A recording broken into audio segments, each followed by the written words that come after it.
اسلام کی یہ خصوصیات ہے کہ اسلام انسان کی فطرت کے عین مطابق ہے، اسلام کی فطرت کے مطابق ہے۔ اسی لیے قرآن کہتا ہے لا یکلف اللہ نفسا الا وسعها۔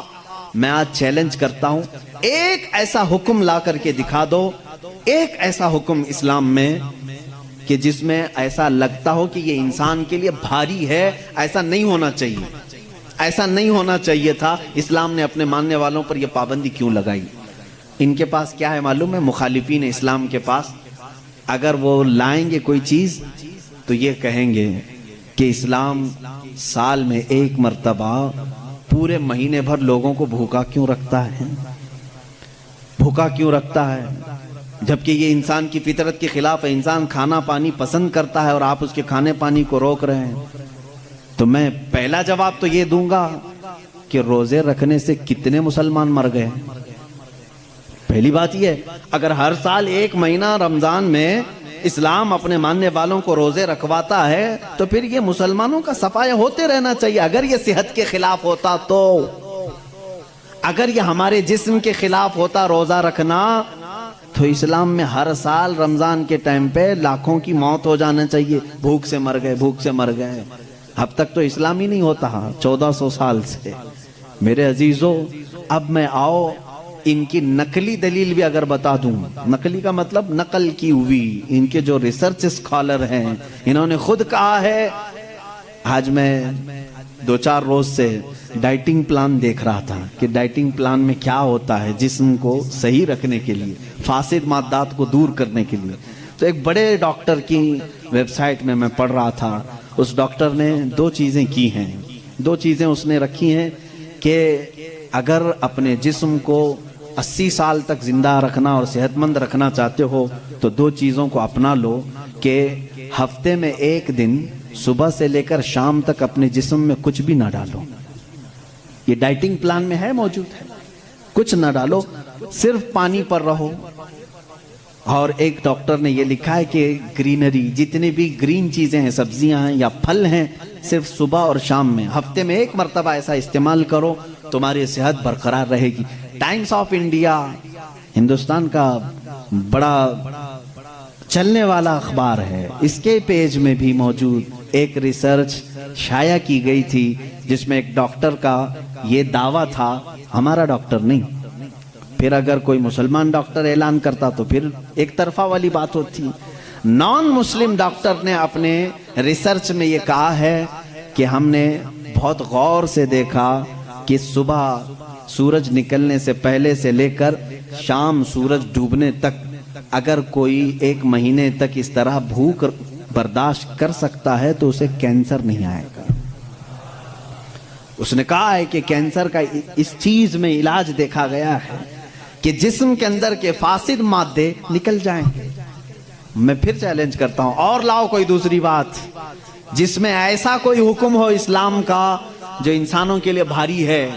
تم ڈھونڈ کر کے روزے لے کر کے آئے تھے، روزے لے کر کے آئے تھے، اور پھر اگر یہ کہتے ہیں تو ان میں سے جو ادھر ادھر کے لاتے ہیں چھوٹی چھوٹی سی چیزیں ہیں، ایک بڑا طبقہ ہے جو اسلام کی کمیاں ڈھونڈنے کے لیے اپنی پوری زندگی خرچہ کر رہا ہے ہمارے پاس وہ ساری چیزیں۔ قرآن کو خوردبین لگا کے، مائکروسکوپ لگا کر کے پڑھنے والے لوگ ہیں کہ کہیں تو کچھ نکل جائے، مل جائے۔ ارے میاں، یہ کام تو عرب والے بھی کر چکے اس وقت، ان کو نہیں ملا، تم جاہلوں کو کیا ملے؟ وہ عرب تھے، عربی دان تھے، وہ نہیں لا سکے اس زمانے میں۔ خیر، اب اسلام کی اور کون سی چیز ایسی جو بھاری لگتی ہے تمہیں؟ کون سی؟ کہا یہ کیا ہے، صبح صبح اٹھا دیتے ہیں، فجر کے وقت انسان کے لیے بھاری ہے۔ اور ایک مستشرق ہے، مستشرق اس کو کہتے ہیں جو اسلام کی تعلیمات پوری حاصل کرتے ہیں لیکن ہوتے یہودی اور عیسائی۔ اس میں سے ایک نے کہا، اعلان کیا کہ اسلام میں یہ زیادتی لگتی ہے مجھ کو کہ صبح کی نیند بہت اچھی ہوتی ہے اور اس وقت یہ اٹھا دیتا ہے، اور ان کے اوپر پابندی فرض ہے، وہ بھی ایسا نہیں کہ مستحب ہے، کرو تو چلے، نہیں کرے تو چلے۔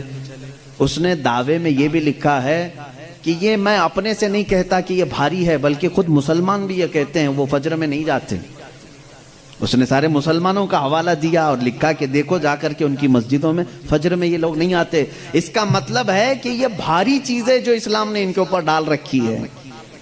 یہ بھاری چیز ہے اسلام نے ڈال رکھی ہے.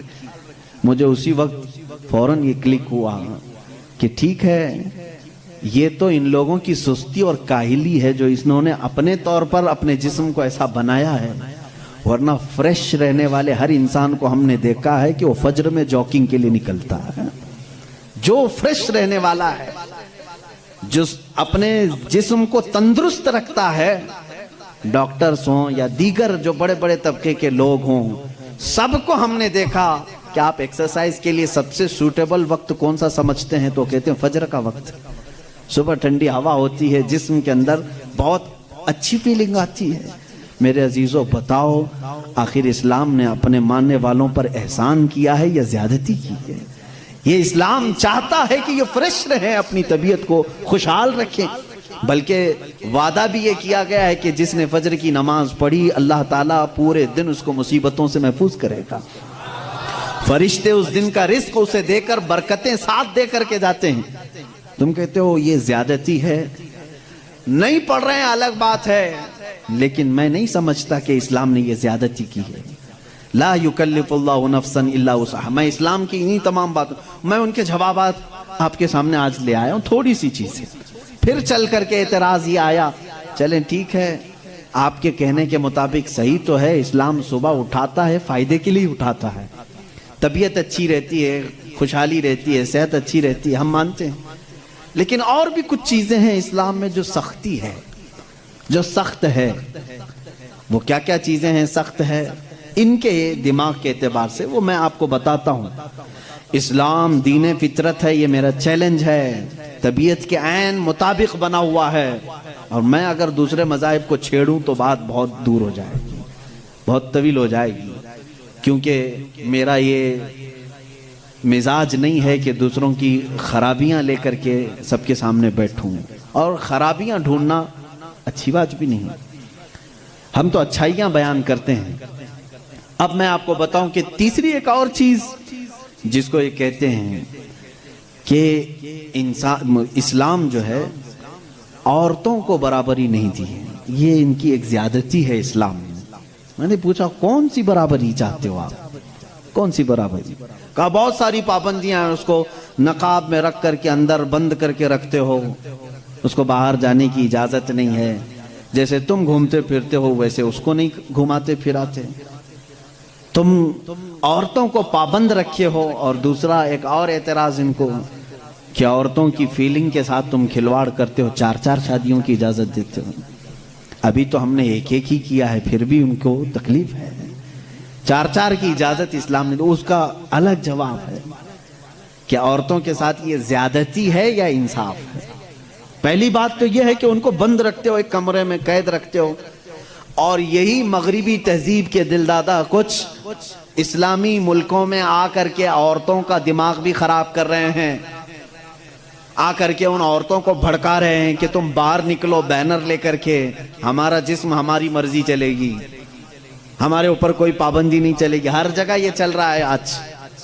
اور یہ لوگوں کو بتانا یہ چاہتے ہیں کہ اسلام نے عورتوں پر یہ سختی کی ہے، ان کو برابری کا درجہ نہیں دیا ہے.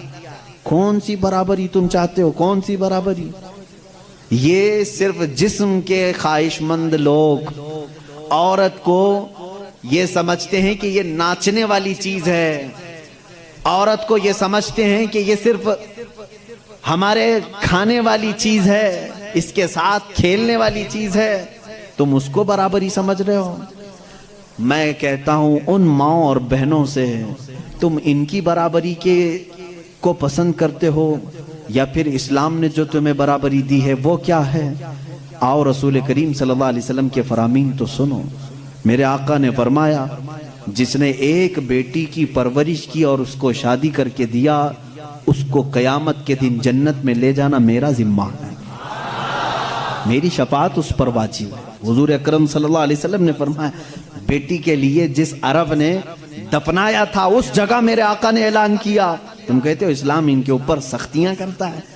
یونان جو اس وقت کا بہت سپر پاور رہا ہے، عورتوں کے حق میں وہ لوگوں کا کیا خیال تھا؟ آج بھی پوچھ کر کے بتائیں مجھ کو۔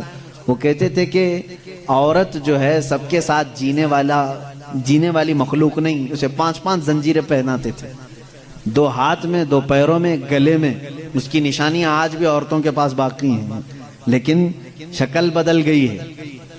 دونوں ہاتھ میں چوڑیاں ہیں، دونوں پیروں میں پائل ہیں، اور گلے میں نیکلیس بھی ہے نا۔ وہ 5 زنجیریں پہنا کر بازار میں لاتے تھے عورت کو۔ یہ یونان اس وقت کا ترقی یافتہ ملک، ان کی کتابیں مشہور تھی، اور اسلام نے ان 5 زنجیروں کو کاٹ کر کے زیور بنایا ہے، اور تم کہتے ہو اسلام نے عورتوں کو بند کر کے رکھا ہے۔